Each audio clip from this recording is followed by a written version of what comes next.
Mais allez que Bourrompela et l'autre batmusu ba okamo Bourrompela okenda quartier la terre ba bini solo mo ngamba ba futaka konga ya pamba la fin du mois okenda un album selfie obin ba bini so kaka obimata na vocalité obimata na nzembote tu as été négligé, tu as été saboté par Koffi Olomide. Est-ce qu'aujourd'hui il a apporté quand même leçon dans la vie artistique à Bourrompela? Bon on va faire on a yo mto lobby Koffi Olomide yango te. Na kolingana répondre au jour yo retourne à Koffi Olomide Bourrompela il a été saboté. Je ne suis pas un artiste. Non. Mouta na lobby nazana tina te Koffi kumsangai. Pour Afrique déjà basi bandimanga. Si na kele pas mettre Bakayoko numéro 2 na Côte d'Ivoire à Yambanga sans audience. Soki lelo na ke na Zimbabwe. Vous comprenez? Ba autorité ba Yambanga sans audience. Soki na kele na Brazza ba Yambanga sans audience. Soki na kele na Mboka tout na ke na ba Yambanga sans audience. Je me suis déjà fait connaître. Est-ce que nazana beje sous basi manga so na mukile ba benanga? Non. Bourrompela. Sur la toute question de Baloba o mabe. Tout le monde qui collègue na yo ngaite collègue na yo yemo ka sala ke mission. A lobby collègue no fali poupa yemo ka sala ke mission. A lobby ke bino artiste au bout na quartier la terre bo comment les loges jaloux na évolution na yi. Est-ce que Bourrompela passe na kata liste wana ou pas? Na pesa yo réponse mon tout à l'heure. Na so na bi d'abord nga na Zambiaka. Les leçons on sala makambo za po ba petio ba na sima pe balanda nga. Comprendre? Tout à fait voilà. C'est-à-dire na vie na il faut pas qu'on soit complexé. Faut faire preuve de maturité. Et il faut la rassurer dans la vie. Il faut que qui tu es. Et il faut savoir là où tu fous tes pattes de rapace. C'est-à-dire savoir là où tu fous tes pattes de rapace. Je dis bien savoir là où tu fous. Là tout le monde m'a collé. Savoir là où tu fous tes pattes de rapace. C'est-à-dire net nga place dans char ma kolona nga jeko na bi eloko na sala na vie. Je ne suis pas un artiste. Non. Mouta na lobby nazana tina te Koffi kumsangai. Pour Afrique déjà basi bandimanga. Si na kele pas mettre Bakayoko numéro 2 na Côte d'Ivoire à Yambanga sans audience. Soki lelo na ke na Zimbabwe. Vous comprenez? Ba autorité ba Yambanga sans audience. Soki na kele na Brazza Bayambanga sans audience. Soki na kele na Mboka tout na kena Bayambanga sans audience. Je me suis déjà fait connaître. Est-ce que nazana beje sous basi manga so na mukile ba benanga? Non, vous beta masoro awa. Vraiment net il lelo boy. Net il lelo na batan o. Masoro pena batu na linga assuté. Ça dit parce qu'on met taper les soro moko bozo comprendre. Je m'appelle permis chez na pala zo me la ba faire ba ko pour bino bolo belé. Non. Est-ce que nous la sommes sous ta sima Bourrompela. En fait dans le B-boy. La vie artistique il y a Bourrompela. Tout ce monde a une négativité et belée. Quelle négativité ça t'est? N'expliquez. Je m'explique. Ça dit Bourrompela. Expliquez. Tant que il faut ça précis. Il y a un habité Bourrompela abandonné la quartier la terre kala. À Longwa quartier la terre bakenda basala académie na bango. Et Koufa isimbate. Moi na benda. Oh académie Simba. Académie Simba. Attention académie Mazali première. Non d'abord on a corrigé. Que les avant yo ya déjà na poto. Avant yo ya na poto. Il y aura na poto. Académie ali premier groupe ou signara na major. Ali premier groupe azora Mukanda à partir à label na poto secteur A à l'époque et ben que gorgé ba grand artiste. Attention. Attention. Académie c'est la mama Mikilat. Ba tout musu ba osala ba logo après. C'est-à-dire ba complexe ba mission musu bazana ngo lelo. Biso to suto le kan okala. N'était ce comprendre. C'est-à-dire nous on a vécu les choses ba tout musu bazo vivre lelo. Parce que à l'époque non, c'est pas grave. Il y a aussi featuring, mais bisous de ça, featuring déjà à l'époque dans la mission minée déjà minée dans le secteur A. Vous comprenez? C'est-à-dire, Babylone comme c'est comme un normal. C'est-à-dire, au rôle lobby des habits pour la mission Zaka, pour la tout le monde, je comprends Bourrompela. Non, on a Zaka blablabla. Vous comprenez? C'est-à-dire, je ne rien à complexer na ou bien na les logos Montréal, les autres. N'habitez sur son compagnon Nazoloba. C'est là qu'on peut te on évite dans la salle d'accident kala, on évite les cas d'accident dans la salle kala. Na zoka ba combat ne belé ba 7 parce que 7 8 ans na betaka sundu le to éviter. De temps au morning et parambo wana. Temps au morning et parambo wana na selfie. Ils allaient écouter donc ça dit après convalescence nanga na ende soko ko se réactiver na musique. Vous comprenez? Donc quand on a rambouragé mon station, petit vraiment moi une année ça la bien. Bah une année on a peine avec tout le bel c'est bon. Il y a un contrat une année na Koffi Olomide. Il y a pour moi une année. Et puis en tant qu'artiste, il faut savoir la boule. On monte au mettre là en solo parce que c'est la actualité à l'époque. Il y a un lobel yango. Artiste musu ba ko pas Koffi ba lobel te. Vous comprenez? alors que les peines orchestre musu balobe il était mais ngato comme zara yanga comme dans un bourron pour les faire les balobango mais c'est tout à fait normal. Mais aux alliés quand même intellectuel aussi bourron là dans une salle de classe Bofandi professeur Moga Pesibino cours à la Kisibino même matière mais Moutmoga bimi les premiers bamisusu basuité est-ce que quelque part il y a que l'autre azaki maïle mingi koleka baninga ça je parle de la groupe à quartier la tête boza belé je peux même pas citer mais lumière et ça quand l'artiste mongo autant la quartier la tête lumière et ça quand l'artiste mongo on ça l'éclairage na quartier la tête na combat fali popa est-ce que aujourd'hui qu'est-ce qui se passe nini oyoye à comprendre qui na matière ya quartier la terre et vous les autres vous comprenez qui dit ya obina lo ba proverbe na lo ba nana ya na nani Nsokombango motombango tous à la recherche de pain quotidien. Akim Kabongo maître Akim Kabongo Mam Nazolo. Abonnez-vous. Abonnez-vous. Abonnez-vous. Abonnez-vous. Abonnez-vous sur votre chaîne YouTube Congo Puissance. Congo Puissance. Il ne faut pas oublier. Abonnez-vous sur votre chaîne YouTube Congo Puissance. Congo Puissance. Oh ma bataille. Avec Kelly Katenda, ma pata. Avec Kelly Katenda, ma pata. Oh ma bataille. Nzela Zulu. Abonnez-vous sur votre chaîne YouTube Congo Puissance TV. Faya, Congo Puissance TV. Abonnez-vous. Voilà, merci très chers fidèles internautes, fidèles téléspectateurs, abonnés des www.congopuissance.com partout dans le monde où vous êtes en train de suivre votre très belle émission avec votre journaliste Kelly Katenda Mapata, journaliste sans complexe. C'est vrai, bateau bozota la biso, le nakati émission, il faut comprendre. Bon, mais ça a vraiment un concept, na conception, il y a émission yo, te maquillera vérité ti. Na émission yo. Tu as raté la vérité, la peinture, tu as raté qu'on masquer, qu'on maquiller vérité. Dans cette émission, nous aimons vraiment qu'on y ait la vérité cachée, partout, par-ci, par-là, alors, pour cela, mesdames et messieurs, je dis un grand merci à vous tous déjà.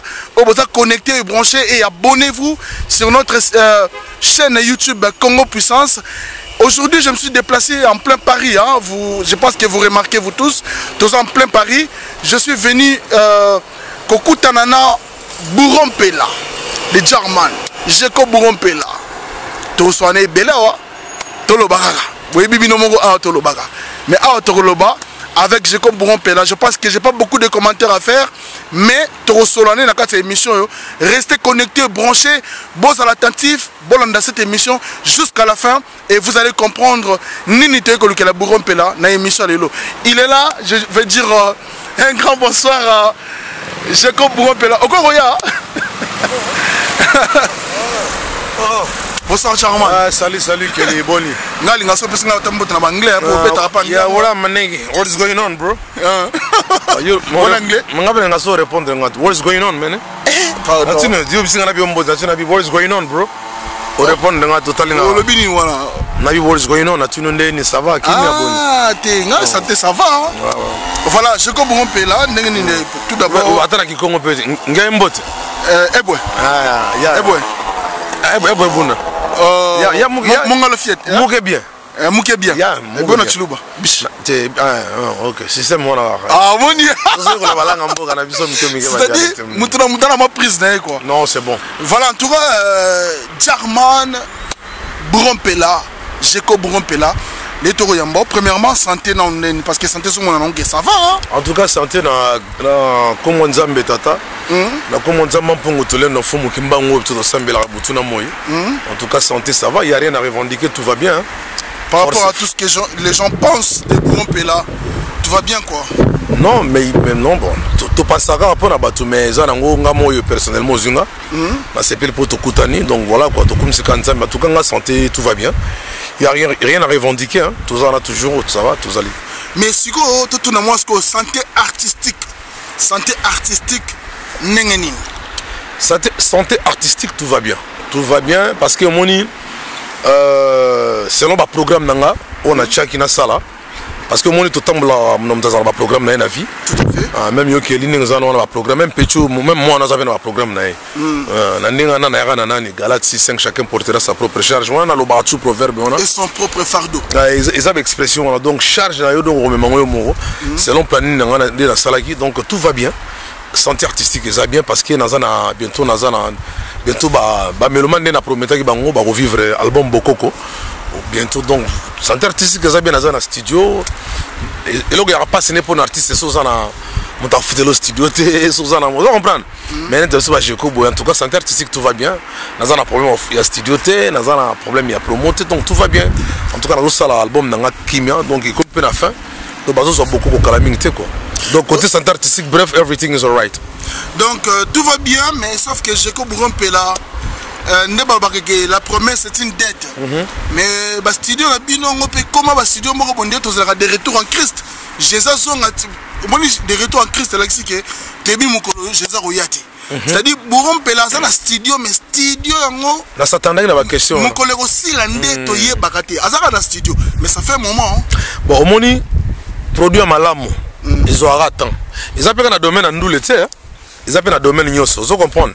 Les lots sont s'engager dans les locaux. Vous comprenez? Tu veux prendre un engagement, il faut soit temps pensa. On a besoin de temps pour l'album. On a promis que Mélomane que on a besoin de Bokoko et Robima. Alors pour Nebima, c'est vrai qu'il y avait un temps on a appelé ça qui. Mais Nabi qui dans un travail pro, vous comprenez? Il y a toujours plus de temps que prévu. Donc Nabi qui soit et que moi donc mais je m'attendais à ça, je m'attendais aux imprévus donc de surprendre mais qui mélomane c'est vrai impatience ces aliments mouké donc vraiment mélomane déjà pour moi retard mélomane ndenge zala gar bolinga bino bosala biso to zala moi excuse mouké pour moi retard mouké imprévu dans les musuka ga nzembo ebetaki lobola le okili to mususu vous comprenez obi téléphone bandelango ah nee no bengi producteur futa sous studio ah nee on comprend donc il y a rien on comprend donc c'est comme ça donc mais ça va Bourgompela en tant que professionnel en tant qu'ancien na kata musique quand même parce que tout le monde a artiste misusu nengo tkolobake pendant que ça produit bien ils ont 5 à cause temps na musique au préparé mais ils ont artiste misusu baso bimisa manzembo bah où met la studio où mettez mais et ça les cartons et cartonné partout dans le monde tobini yango mais Bourgompela oko où met la peine à studio boyer net banane yoyebi na basé belé pourquoi ça la polémique sur côté pour tant polémique parce que mouton ozo kanza sala ki boye là mususu t'as juste azuna studio éviter donc voilà donc c'est-à-dire que we never know man nigga what is happening man ça bon bah tu mususu baloba na biso ke ba côté studio en peu de temps toyebi babimisi pe ba single babimisi pa album pe écartonné bah vous avez pété mon la studio parce que comme la studio ça synonyme album pe ça la bien te mais oyanga yaki bongo oyanga pena keli oyanga pena zaki bongo c'est-à-dire ponanga ça la ki to ça et oyanga c'est-à-dire tant la salaki programme wana ezalaki bongo que non na osala ngoboe mais soki na moni kokoso muke il faut na fixer ngo susu bien on se comprend pour ezala bien donc nde na zolo bano boye na comme déjà presque na suka donc plan est vidé presque donc tout cas les gars musu na banoko les musu so balila les musu ke na kota na chanter zo ko kota sanga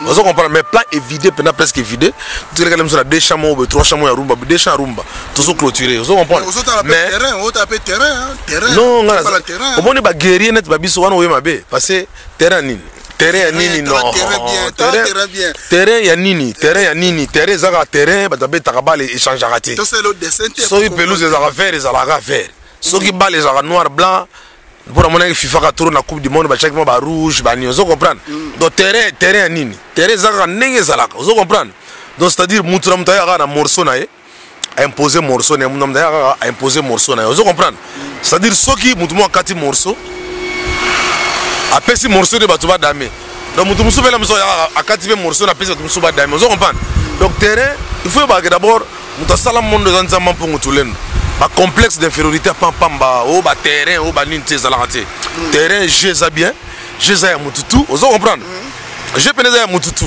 c'est-à-dire ba petit ba botami lelo na ba petit ba koya lobi na ba biso ba mbiaka ndetoza na ba nani vous comprenez donc jeza donc moi je te dis que je te parle avec conviction et détermination que non album Bokoko ezoya mabe parce que banzem net ba dans le bananga trop moi nga sona lingane ko leka na télé t'es pour ne rien dire, tu vois. Ça dit sur la légui na télé, ça dit au moins je quelque chose, ça dit net lo yebo. Tout ça dans le studio. Au côté dans la studio dans ça là. Tout à fait. Je suis en train de travailler, c'est-à-dire je passe pas mon temps à aller passer à la télé pour dire n'importe quoi. Non, c'est pas bon. Parce que naïbi qui je suis, hein, naïbi a potentiel nzamba pesanga et puis naïbi détermination, agressivité dans zana ngo, rage dans zana ngo pour na pesa ba mélomane mais boss de la vela ba mélomane na promettre bino que beaucoup qu'on a sunga ya. Mais là ils ont pas une exception de Bourron Pela pour promesse pe les belé. Pour le maro promettre te. Oyebi ke Bourron Pela air moko to songa penanu, to songa penanu ti loko. Oyebi ke na ba fanatique, muso ba fanatique no air moko penake o sundola bango. Air moko sundola l'abri. C'est-à-dire que les fanatiques à Bourreau, ils monter à Bourreau, c'est vrai qu'il faut reculer pour mieux sauter, mais des fois, pour reculer, il y a Bourreau, reculer pour mieux se détruire. Non, mais autour du Nord, je suis en très bonne santé déjà. C'est-à-dire que je ne me plains pas parce que j'ai un producteur. C'est-à-dire derrière moi, il y a une structure qui m'accompagne. Non, derrière moi, il y a une structure qui m'accompagne dans ce projet. Et moi, j'ai un talent. C'est dans un talent. Un talent, un potentiel. Azokopan, n'a navigué fort. N'a navigué fort. Pourquoi? Parce que et puis moni quand on doit le log il faut ça la après. N'a le bango toujours que ça que nagi chasse. OK nagi chasse. Obina ke bokila nake okanga banyama. Vous comprenez? Mais on attaque nyama moko liboso. Parce que deuxième fois on doit nous chasser. On ça la nine. On va précaution, ba flèche.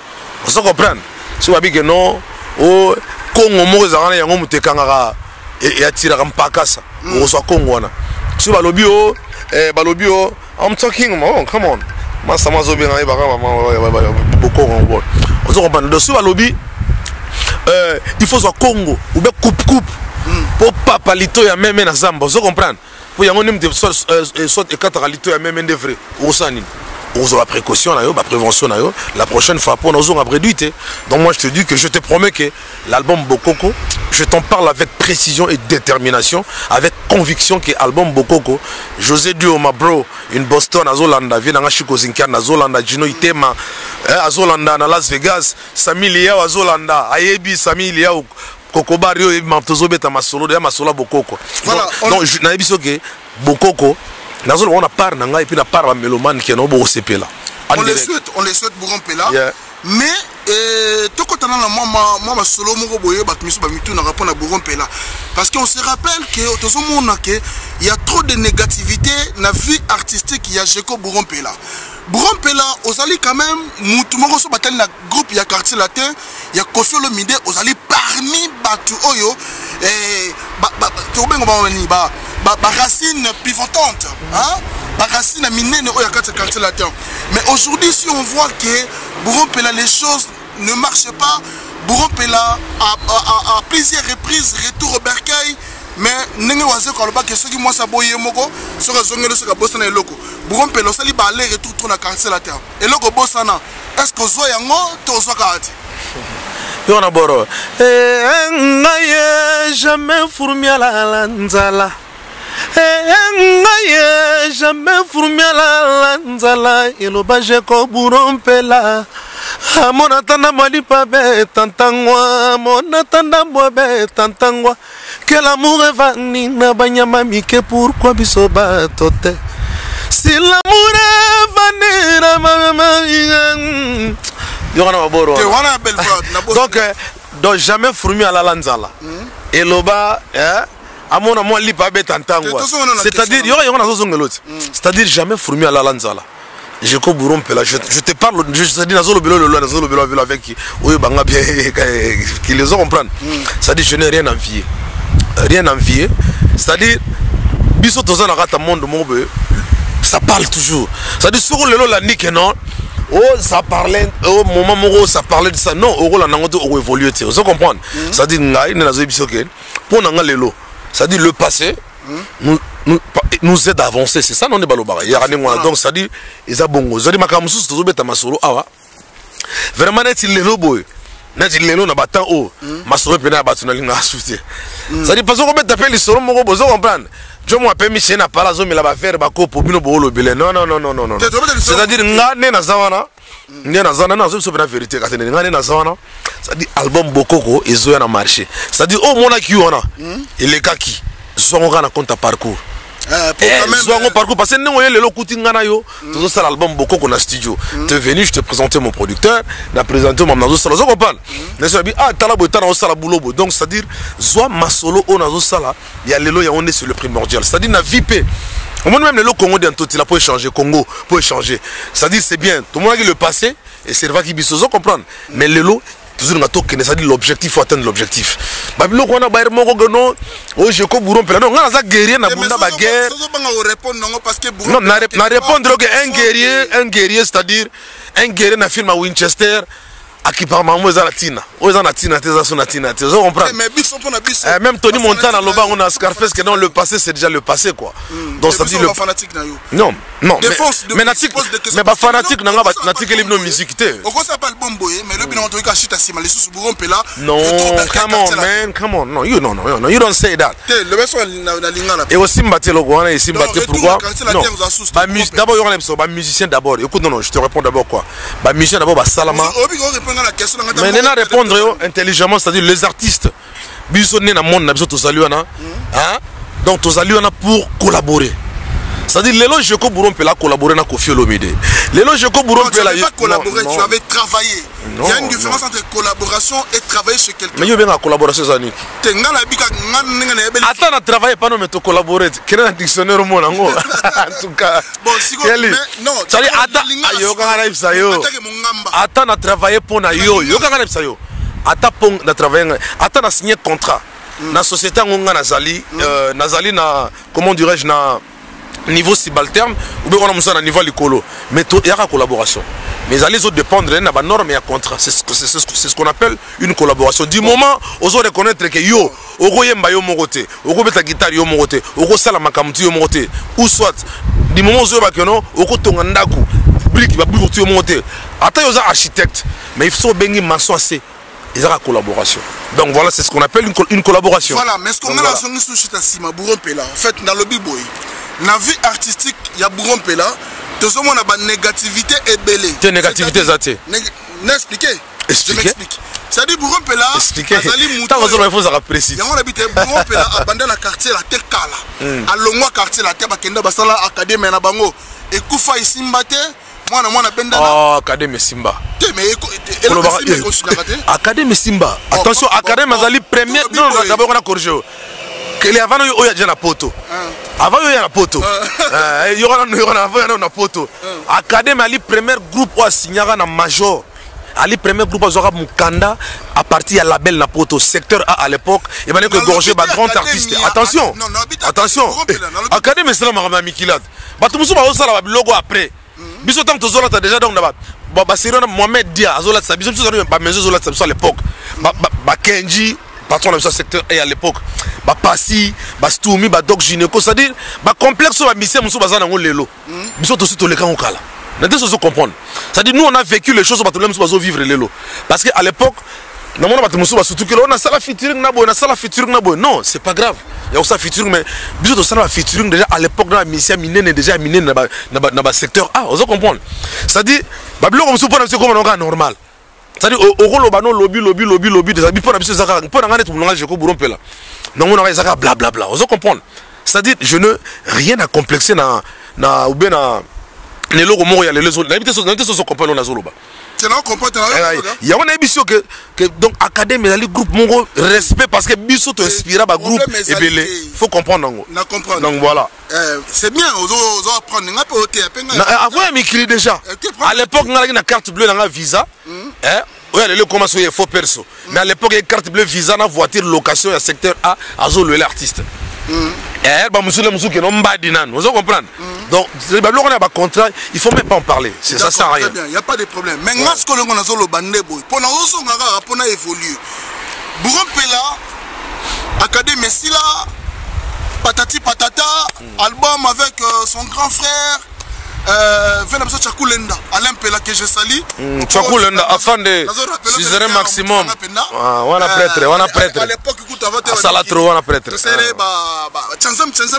on a prêtre on a la face incontournable ya wenge on a grand prêtre le problème est que Bourron Pela eloko bato mosusu baokamwa borompela okenda quartier la te babinisa lokwa mongamba bafutaka kwanga ya pamba na fin du mois okenda na album selfie babinisa okaka obimata na vocalité obimata na nzembo te tu as été négligé tu as été saboté par Koffi Olomide. Est-ce qu'aujourd'hui a apporté quand même leçon dans la vie artistique à borompela bon wana bafere na yo moto lobi Koffi alobaki yango te nakolinga na répondre un jour yo retourna Koffi alobi borompela il a été saboté. Or c'est faux parce que borompela na tourné na Koffi une année en Afrique tout ça une année on attend au monde parce qu'il fallait na après ba convalescence on a bêta qui sont double était danseur ou chanteur non ngana polyvalent naza grand chanteur naza grand danseur naza na maramuto artiste ça vous comprendre c'est-à-dire je n'ai rien envié pas votre mususu vous comprendre c'est-à-dire répète naza grand chanteur on a un ba style et bel moni lelo bato bel bazo meka ba style na musique mais ngana sina banda ba style et bel donc c'est-à-dire ngana zali lelo na inspiré ba monsieur belé ba style lelo nazo bato mususu azo beta que non ah boy ah Davido mais non ba bloko na ba Davido ba zo salongo ba nakala ba vocal ngana sana ba zenze ba dishe ah dishe evekizo mazala ninyango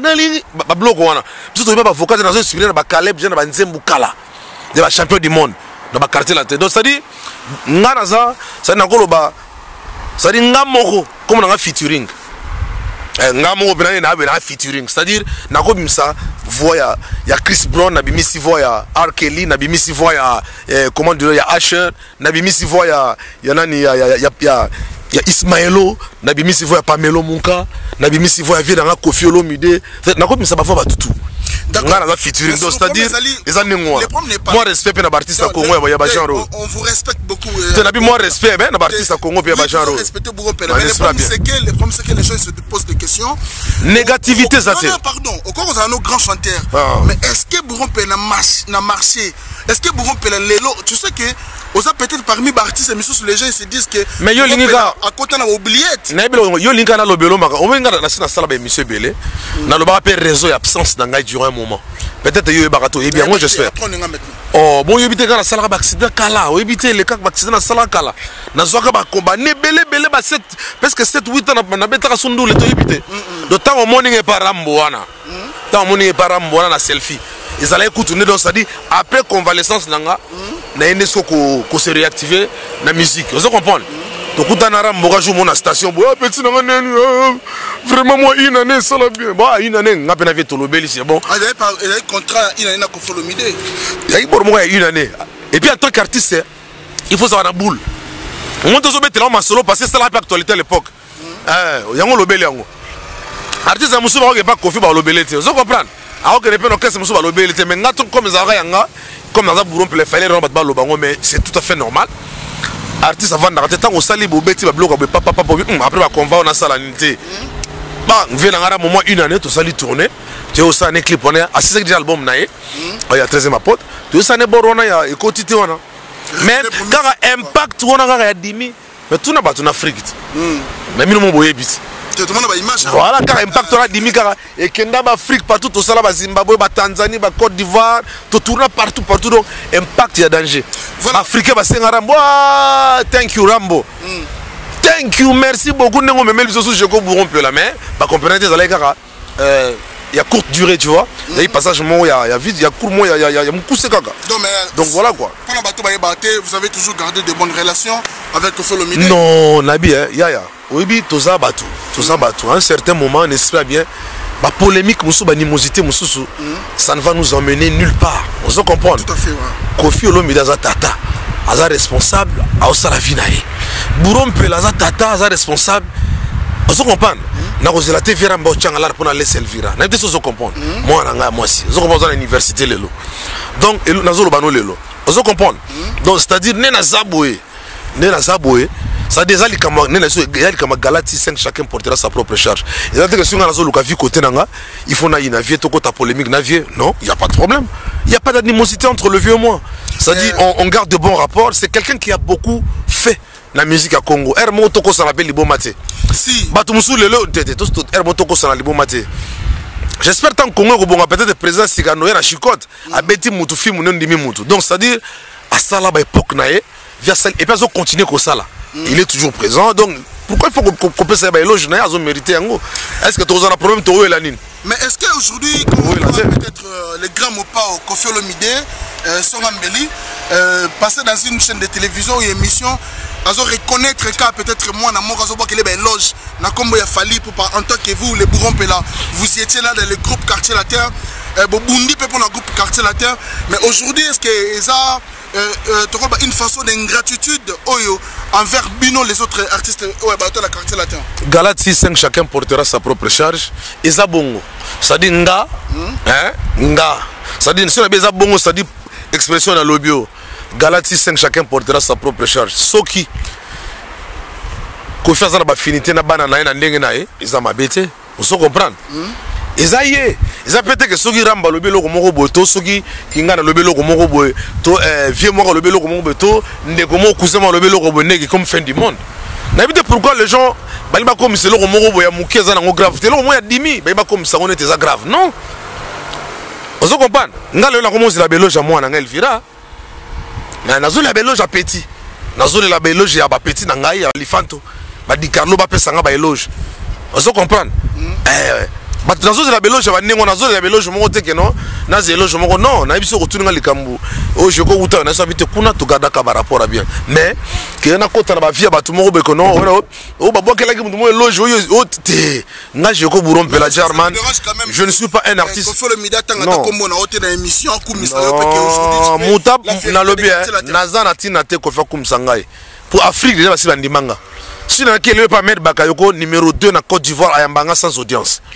Ce qui est là na Zimbabwe, vous comprenez? L'autorité bayambanga sans audience. Ce qui est là na Brazza, bayambanga sans audience. Ce qui est là na Mboka tout na kina bayambanga sans audience. Je me suis déjà fait connaître. Est-ce que naza na besoin sous basi manga so na mukile ba benanga? Non.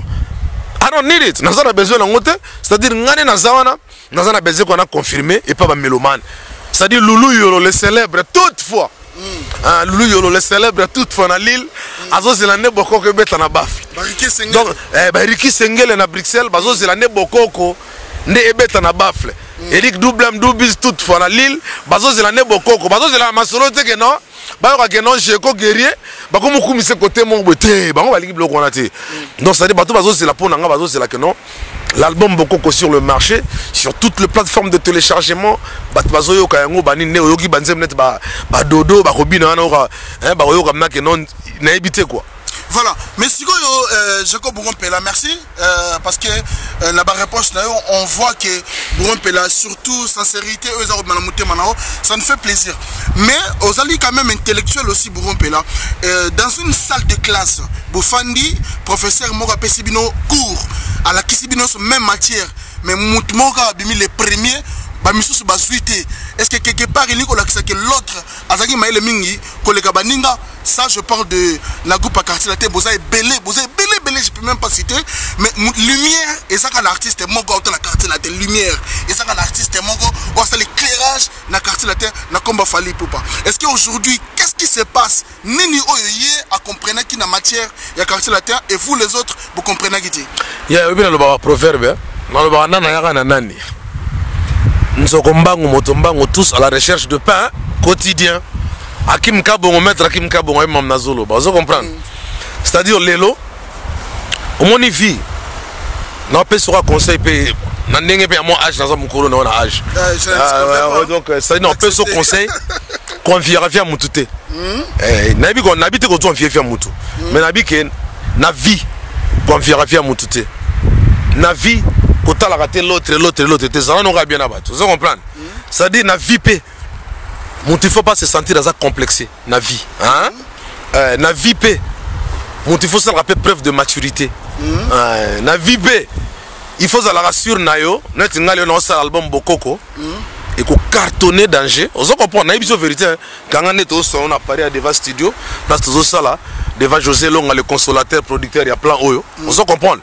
Donc, quand on a dit que beaucoup cartonné danger et puis artiste net Jacob Bourgompela na yembi danger polyvalence il y a danger parce que on a inspiré artiste belé non cause la complexité par là tu veux dire quoi yo on a besoin yo t'as plus quoi conseiller au tuningat oui mais tu qu'on répond non na lobby na vie faut très mature faut pas complexer na vie il faut il faut ça déterminant et puis faut avoir la conviction que l'autre sala n'est nga nazo sala album boko mais ça un rapport ni na question na tuni oh mais yango na répondre limbole la biso bien lingala te oh mais nazolo ba français to nazolo ba lingala te mozo limbola ngo bien lingala pe pas ezali hein limbole la biso ngo bien na lobelo nazolo ba français to nazolo ba lingala na lo lingala mais solo limbola ka bongo mo na Switzerland en direct naturel bankaka donc boyebi na bande la question emso bossa peut-être nga na répondre bien le roi yo vous comprendre que na tuni bien te na répondre bien alors tout non na répondre on siko na lobi boy pour rompela bino no supposaki même matière na kata groupe quartier latin chez les grands pas Koffi Olomide mais ndenge ni les lumières ezali ka pas artiste moko Fally Ipupa ye eloko ni na salaki pour akoma place ya komi est-ce que atosaki mibeko ya quartier latin apesaki ba condition oyo basengaki na quartier latin pour les là comme place azali to bino question yo tuninga ya on a répondre yoti question yo tuninga question na répondre que na vie cause la complexité na vie et le moment il y a danger na vie et ça la raté voilà mais on est-ce que nazo répondre selon je ko burompe là na vie le cas danger ça la raté on se comprendre et le moment il ko surprendre mutu na vie ça la raté et le moment ko bang sa mutu na vie et ça la raté et le moment na vie et ko ça raté que mutu au bang na vie vie soit tout est normal na vie faut que tout est normal voilà na vie faut que tout est normal siko yo mo lisolo mo pe musala na ngwa ba tindela yinga ba bina tout na kaka burompela ndenge bozaki na quartier latin parce que to kota masolo sko to sola masolo bokoko pour na ba question moko nazo mibanga voilà donc je comprends pas pour ça moi muke boye pour dans mon tiche donc siko yo elo mo siko kaka na ngai kaka na tuna c'est vrai que ba olika ba otala biso mais qui était qui quand vous étiez na quartier latin qui était qui nana yiko konza nani nana zaki nani motombango olobani prouvent motombango nzoko mbango tous à la recherche de pain quotidien bon, qui était qui na quartier latin quartier latin zo oyaki okesa Koffi Olomide hein mtoto ayebiti zaye zaki mouvement na est-ce qu'il y a eu des artistes ozayi bazayi privilégiés bon et pas ngai c'est ce qui était bien na groupe wana na groupe wana c'est-à-dire selon rendement no ya musalo zo sala nde o za la glorifier donc par rapport ya rendement ya musala na yo et net nga nazalaki Jeko Burompela c'est-à-dire grande pièce maîtresse incontournable ya mouvement wana donc je parle de moi German Rastafari c'est nazalaki grande pièce maîtresse c'est-à-dire ba mission ming ba pour kota ya quartier latin ba non ça bango test il faut bien net Burompela oui parce que oui il y a une par exemple reciter non nazolo baka kati na bi na ba exemple pour ça raton évoluer yo ba mission ming zalaki sokozo ya il faut kitobi na net Burompela pour ko fandima yo pour ba soyo c'est ba kuta na quartier latin non ngana ebité banane ba kutanga na quartier la bele ba kutanga soleil kuta bon na ebele ba soleil Guy Van Brown Guy Van Brown to beta mouvement moko mais Guy Van Brown ba après tant que sali academia mais to beta mouvement pendant ba nepe belé na quartier latin Guy Van Brown Ronson je salue beaucoup guéri avec agressivité ba kuta na quartier latin nani ba Gibson ba kutanga na quartier latin Fally ouais Fally pe to nemo to beta na ye nega sonetka soleil mais mois année mais après mais ngana zaki mingi promotion pena après ba Sam Chintu au moni temps ba Sam ba Koti bango ba sal jamo album na bango modi na Rambo après ngal seconde na mi promotion nga ba ba checker varo zo comprendre tant ba checker ba Koti ana nga penga pena yola na ba checker ba moment moko boye donc ba sérieux wana mais qui était grand chanteur na quartier latin ba grand chanteur balet ba Modogo Barambo super grand chanteur incontournable toko sana na biemba imbate quatre grands chanteurs na quartier latin 4 grands chanteurs na quartier latin Sam Chintu Che Guevara mente grand chanteur je dis bien avec agressivité Modogo Barambo grand chanteur ya des fois ngana mi longo linga moko pauvre babia Shokoro Lindonga grand chanteur ya des fois ba chant ya des fois sur na bi chance avec chant on se comprendre donc ba chanteur bazali on se comprendre ya des fois ozu muluga nani comment dirais-je vient dans Rambo grand chanteur oh vient dans chanteur à quartier latin l'orchestre hier to côté de grand Rambo 4 4 grands chanteurs totangi babia modogo on a tiki na ngai alors te momo pas auto compter te oh ah oui na ba chanter il y a mukolo orchestre mais a chanter la quartier la tête te il y a mukolo orchestre oh siko to kai modoga barambo babia ndonga Chekevara et puis ozuma sananga Lola Dido Lola Ndindo Lola Lola grand chanteur ça dit soit zoemba kasaka syllabe par syllabe donc autant un grand chanteur autant un 4 atteint 4 so bena ke bele ngana ke bele mais le roi 4 na suki wa donc ba grand chanteur à quartier la tête ba ça ba grand chanteur à quartier la tête voilà ok très bien Jérôme donc voilà et ça la mission plaisir à trop mais ce qui grand chanteur en lelo ba tout pour tangi ba ça be bateau yo kaka na ki grand chanteur na bango makambo zo ke été ba o musto ko autour na bango jour autour na bango jour zo bango yo mo grand chanteur oh mais nga producteur nanga ozelo ish tout à l'heure producteur faut cela qui la zonga ish tiens tête lelo ina carte te bana kin bana meloma lelo ina carte o ina carte lelo producteur ozelo ish lelo ozo ration à Versailles Jacob Rompela c'est la vraie oh mais na bien na bien on ça l'émission quel est artiste net nga boy faut se la vraie artiste absent na sina ipsa yoga parce que il faut comprendre que la musique, nous avons des fabricants, nous avons des robines, nous avons fallu pour qu'il y ait les kings de la musique congolaise. Bon, il y a une chose que vérité. La musique, ils ont mutu na hananani. La musique, ils ont intel musique, ils ont musique, ils ont pour na batunyoso. Tu comprends? Ah, c'est comme ça, ils ont pour na mutu, ils ont pour na batutu. Musique, ils ont ngolo ka foté, ils ont appelé ça pour na batunyoso. Après ça, on te pour na mutu moko, après ça, on te pour na intel, après ça, on pour na intel. Ils ont appelé ça musique pour na batunyoso. C'est-à-dire, le lombo kaneti Congo. Ils ont gorgé presque 75 millions d'habitants.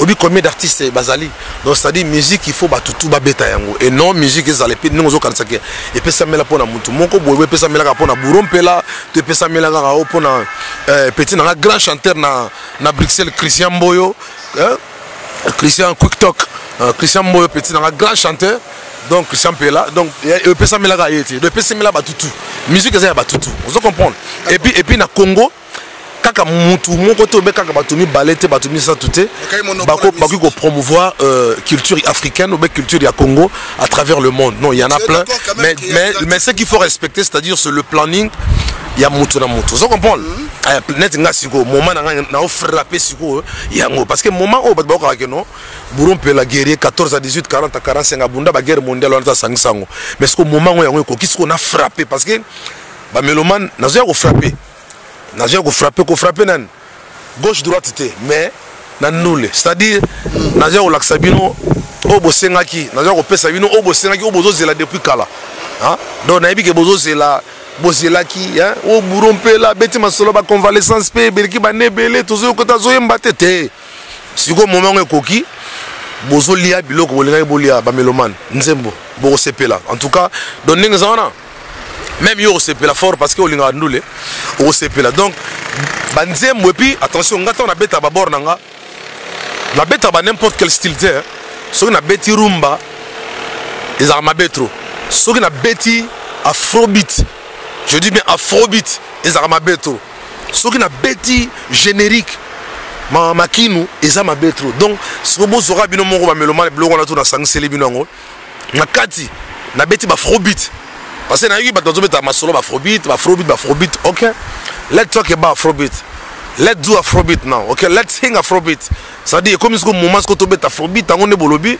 to beta ba rumba ya mystique to beta ba générique ya mystique ba rumba o bozowana donc na ibité quoi donc vraiment on a un souci trop na pesa bino blog bolingaki mais Dieu merci nzamba pour tole na fomo ki mang to sambelaka et comme na suka donc sans pour autant hein nenga qui est là zo kanisa wana kwa do direct naturel voilà Jacob Rompela est-ce que aujourd'hui bato ba otala biso toko ko fanda pe boye Rompela surprendre biso fait que surprendre biso niveau la qui to fandi pena boye obimisi son moko boye et cartonné bato ba binyango par-ci par-là côté par-ci par-là je te remercie. Nanzemo ya King Ngenge. Je te remercie quand même pour les billes sont sans côté. Ah bon, ok, d'accord. Moi promotion. Quelqu'un on est allé pour annoncer venu à intégralité il y a bon réseau bima. Mais ba ko ba afrobeat ce qu'il y a musique réseau bima. Est-ce que tu peux nous surprendre quand même rumba mo pene parce que Bourron peut chanter hein. Rumba mo pene nzemo mo pene ka. Dodo zoya. Dodo oya. Naimi ba nzemne ba rumba ba dodo na zolo ba pour la première fois mobile la commune na zemi ya mwana mwasi. Il y aura histoire que non pour la première fois mobile comme na zemi mwana mwasi. C'est-à-dire mobile na za mbendre na bolingo fort ya mumina eh. Donc mbendre. Iba mbala beboke ba na soka soka benga na bino na ndako. Ngeke attention. Donc mobile comme tellement mbendre pe na bolingo, c'est-à-dire azui zemi mwasi. Fanatisme eleki. Donc bakoyoka ya barumba wana bakoyoka pe banze mususu na mbete bateme ebele hein. Batem mususu zo betaka masolo ya Congo de antotela ya mboka na biso parce que photo conscientiser batu na ma message pe ya oya ça doit ko aider mon clip et avancer vous comprendre donc voilà to mbaka bolingo po to luwa bolingo po za créature ya li créative ya li comment dire créativité en Nzambe mtasala bolingo et on loue l'amour c'est par rapport à ça après batem musupe tozoemba ozo ya conscience ezali batem musupe zobetelaka la mususu ka mbunda mon Afrique ezali donc c'est à dire il y aura plusieurs thèmes comme ça tu vois un peu diversifié hein donc vous allez content bienvenue Bobanza bienvenue Bobanza patron du micro je comprends pas là les lots bato la biso internet tu bi ba champion ba commentaire na bifinga finga biloba non to mesa na biloko to mesa na biloko mais est-ce que mesa nango est-ce que les lots yo bato ba considérer Bourron Pela en tant que musicien présent ou absent non musicien présent musicien kufakate aba okut ba kufa toka banzenda bango ti lelo musicien kufakate lelo tango mutu to binanga so akitika boy ba bika bina net Bourron Pela ngana zalaki na kin to sana kofi ba bor mo boy na moni concours mo bima na mikila Bourro dance et ça va succès ah Bourro dance mo ba petit ba so bina style mo il faut kitaka boy Bourro dance mais nabito so la pierre mo ko Bourro dance ça ba yo mputu no dance o te ba ki Bourro dance nga siko na ki États-Unis natala o Bourro dance ah pa pesho yo siko massa mo benga bi mais jeko ah concours mo bimi na mikila Bourro dance c'est-à-dire ba tutuka il faut bien Bourro dance ndombolo artiste mais na lobby artiste netinga c'est-à-dire nazana nga na tina moko teke ya ko mata ko bamba na c'est-à-dire na ebiso ke bien nga parce que je ne viens pas à la télé pour raconter n'importe quoi on comprend net na ebo c'est-à-dire le primordial ma solo album Bokoko ils ont na marché o yo ko cartonner nazolo ba yango bien ko cartonner parce que nzamba pesa nga talent et puis bakoko bazana sima maele boanya pe maele boanya pe maele héritier koko yo yebi boanya pe maele ya prophète Mangongele ya bakoko na biso banzala mpanda ozo comprendre yeah donc bakoko na biso bakoko na biso wana ko ba pesa pena inspiration na pouvoir c'est-à-dire bazana sima ya projet album Bokoko mais bien sûr qu'ils sont ne peut que cartonner et puis parce que message à malamu ezali il y a quelque chose à dire il faut reposer conscient que na minute so to ketaneti na ba kimbanse ke kuna to ketaneti na ba kisensu kuna utini ba Bourron Pela ba utuno bena question asala kaka ah conscient ah donc si ba tuna zala do ba bi Bourron Pela te ba yebi mais ba to bina peka kengenge kala minute na kimbanseke pour massa ma benga ngabi je ko kengenge na kimbanseke des fois et petit ma bena kimbanseke ale bina malinga abina malinga ya bana Congo kirio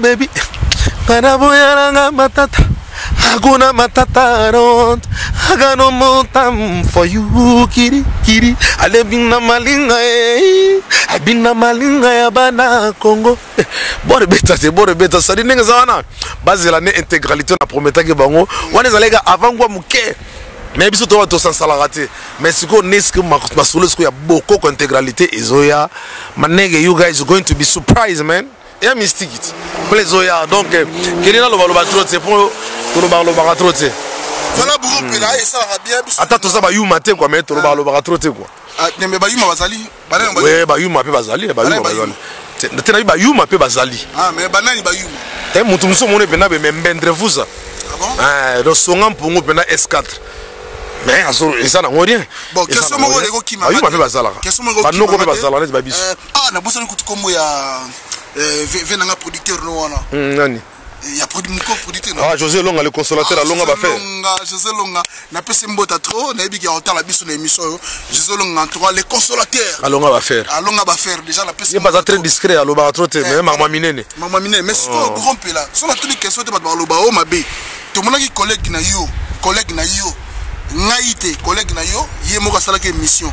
À lobby, collègue no fali poupa, yémo sala ke mission. À lobby que bino artiste au bout dans quartier la terre, bon comment les loges jaloux na évolution na yi. Est-ce que Bourron peut la passer dans la liste wana ou pas?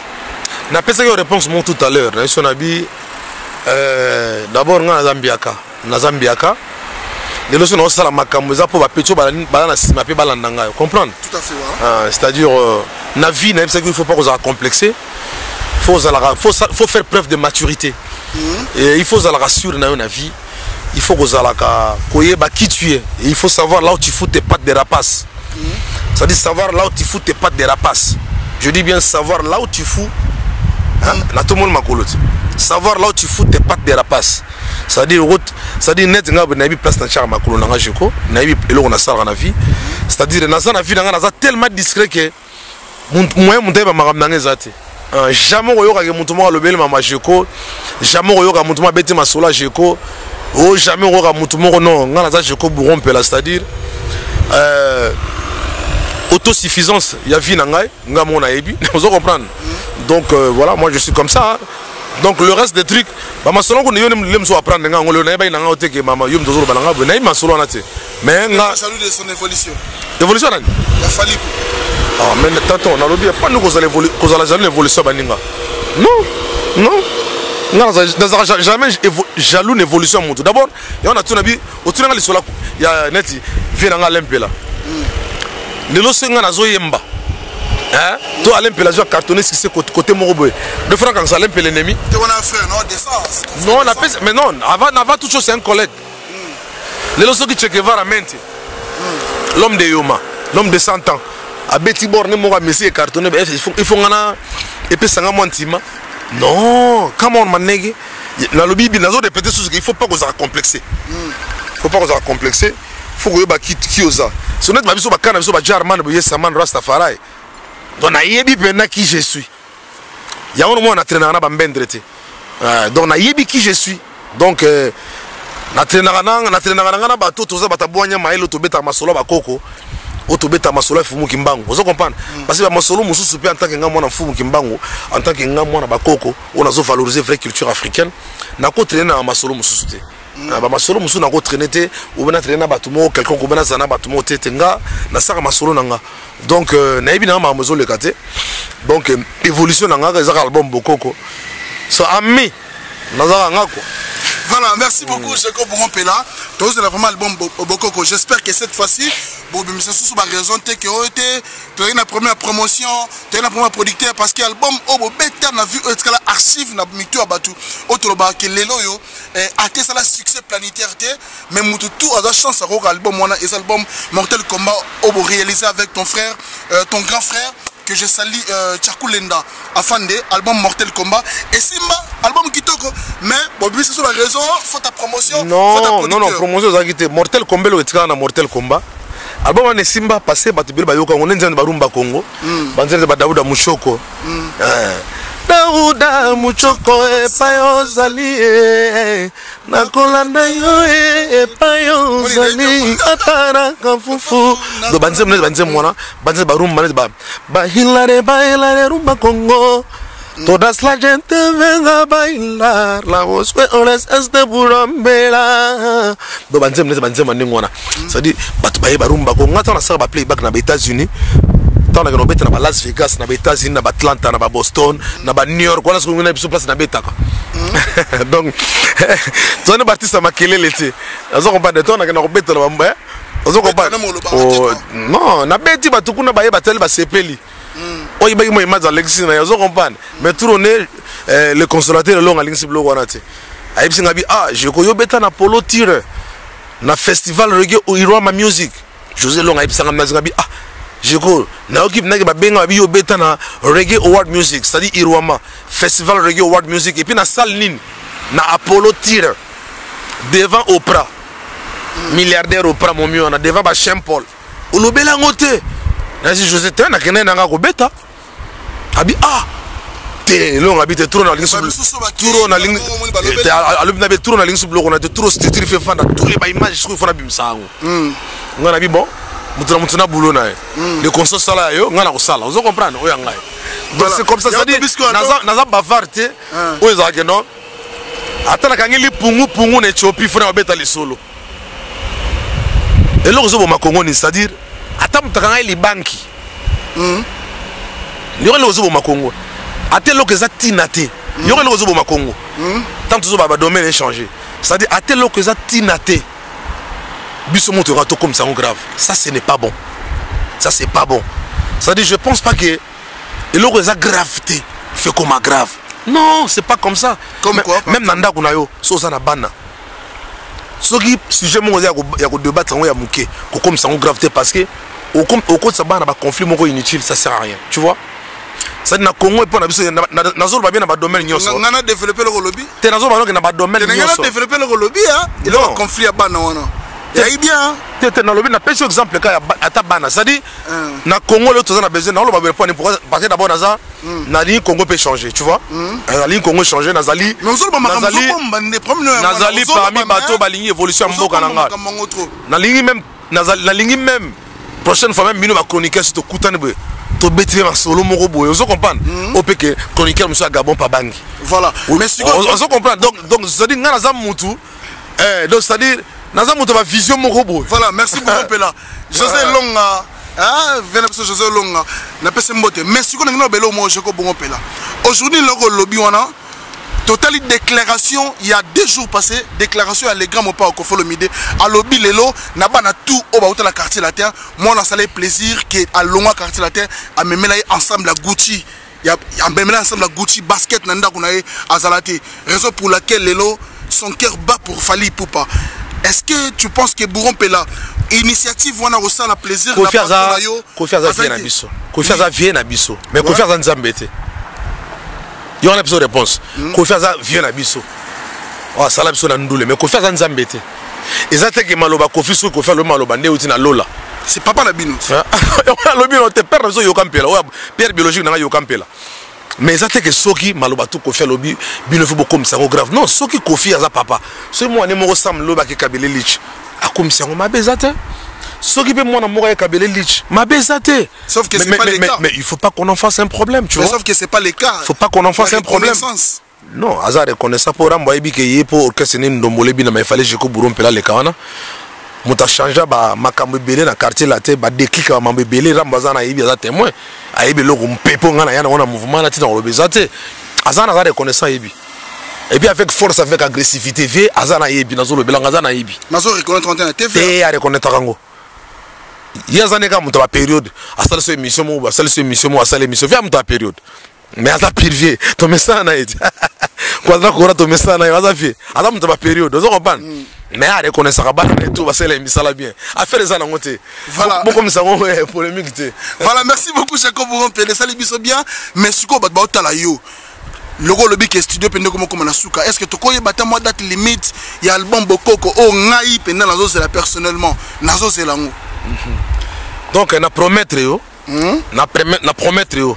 À partir de fin octobre. To côté marché. De fin octobre na promettre nous ba mélomane à partir de fin octobre to côté marché. Fin octobre le roi boling sona lo ba agressivité.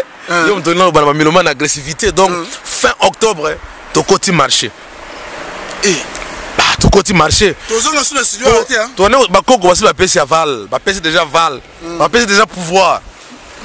Ba pesi déjà pouvoir do ya ba nzete. Ba pesi déjà pouvoir ba bin aljarman et accompagner na bokoko. Donc voilà. Moi vision moi quand la musique congolaise pour l'instant. Vision ya ba artiste ndenge baza ko évoluer. Qu'est-ce que tu penses Bourron Pela en tant qu'artiste aussi? Qu'est-ce que tu penses que les artistes baza évoluer bien, baza beta bien, musique en kende bien ou bien moi dérapage ou bien polémique et l'équipe musique nebelé? Non, polémique bon, tu sais dans une société là où il y a des humains, il y a toujours la polémique, c'est un élément fréquent, hein, tu vois. Donc ça fait partie de notre vie quotidienne, on doit comprendre. Polémique monsieur Rani, il y a des finalité mais ça une compréhension, état d'esprit différent et puis ça peut être polémique.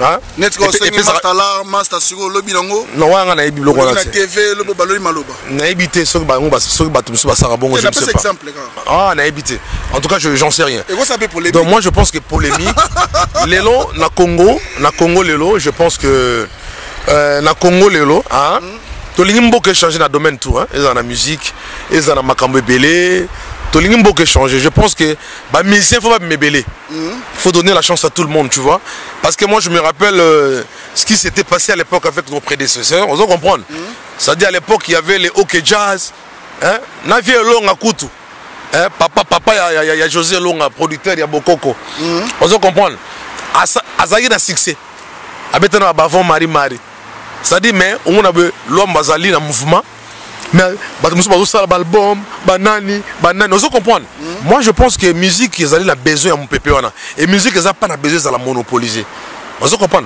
à l'époque tu dis que tel no cartonné ceux qui viennent za cartonné ozo cartonné bazo cartonné et ça là qui nini Congo to simbaki ba série mo pena flambeau ya musique en Afrique oui les nazolo mais lelo bakobolo ba au moins petit David ya betika ya Nintendo banga Davido. Pourquoi? Parce que division peut quota trop dans la biso. Vous comprenez? Donc ça dit je pense que malé menzama pour contrôler na fumu kimbango to sambela rasala. Musique bena e kanga masusu. Abosa ni sabatu ba banalité na mutu. Vous comprenez?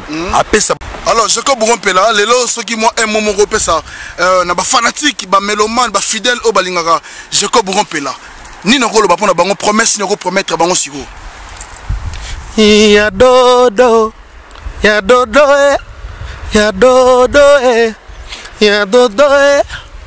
oreiller c'est toi mon oreiller oreiller ranga c'est toi mon oreiller reketa ranga ton verse ta parole ma pesa yo bongo dodo ya kobalangai pour la première fois mon balai combina zenga mwasi pour la première fois on va comme na ronda momi ba meloman bazo c'est la mongongo wana na bi kelo bozo c'est la yango wana bozo la dodo zoya boko ko zoya album na bino bozeli pinla c'est vrai et 8 ans est belé mais na pesi bino raison il y a temps wana ils allaient parce que na ne ko préparer le lora bien donc ba meloman bozo la abattu vous continuez à soutenir d'ailleurs na moni que dans Facebook, na banini tout ça na ba réseau na ba page officielle beaucoup de choses ko s'abonner na page officielle belé il y a Bourgompela beaucoup na page officielle Bourgompela donc officiel bo s'abonner sur belé ndé bozane belé donc to beta masoro na biso belé donc beaucoup ko yango wana album na bino zoya is on way coming soon so I'm not here trying to fight with somebody I'm just trying to promote my culture where I was born where I came from that's the most important thing donc il on a besoin nazo promouvoir la culture mboka donc le reste au bato bazoloba le reste bon to me ça na passer sur to salipe makamka pona bato to avancer neni Congo bazo finga ngo yango wana mboka ngo un jour quand zama mpungu to lendo yazo cha maboko Congo so avancer mais siko obi ke lo mo beto betali kama ba Davido na bossa na kiango le loso musique na bango na invention obi ke ba se soutenir entre eux les long album Bokoko s'il faut Bourgompela penser que na ça la featuring par exemple là un artiste congolais de ta génération et quoi c'est l'artiste bah c'est belé bah bien ça un choix non bah c'est belé bah c'est belé to yebi mais soit ça un choix le roi a un comité rien ce qui va proposer et le roi a un comité ce qui va proposer